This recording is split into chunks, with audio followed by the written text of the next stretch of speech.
आज टे भाकुर माछ खाइबा की इच्छा है से बापा आनी भाकुर माछ ता सहित मसला पियाज कंचा सुखिला लंका रसुण टमाटर ग्राइंडिंग करदेली ता सहित दुटा आलू पकई देखु माछ भाजी रखी सहित धनिया पत्र पियाज टमाटर सब काटिक रखी रोषे करवा जीरा दुटा पकईदे तरकारी भल टेस्ट आसापी पियाज भी आड कर पियाज आड करदेली दुटा धनिया पत्र पड़ला टेस्ट बढ़िया तरकारी सहित तेल टे कम होता है से तेल भी आड करदेली सब रेडी कर रखी मसला टे पकईदे कुछ टाइम टे गोलेगा तापर हलदी आड करदेगा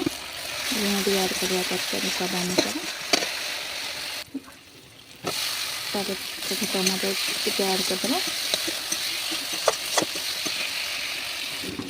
किसी टाइम तक सिझापी छाड़देव सहित अल्प टे पानी आड करदेव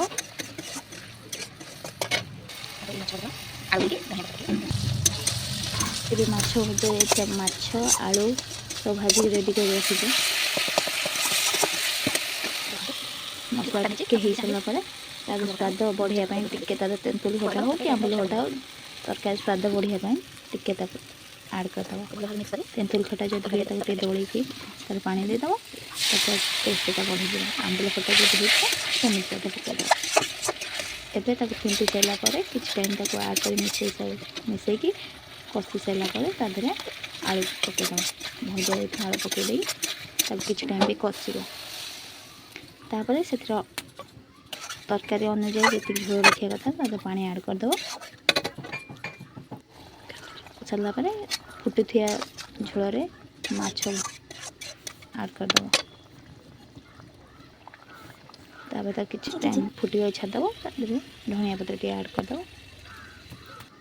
तब देखु हो गला बढ़िया से माछ।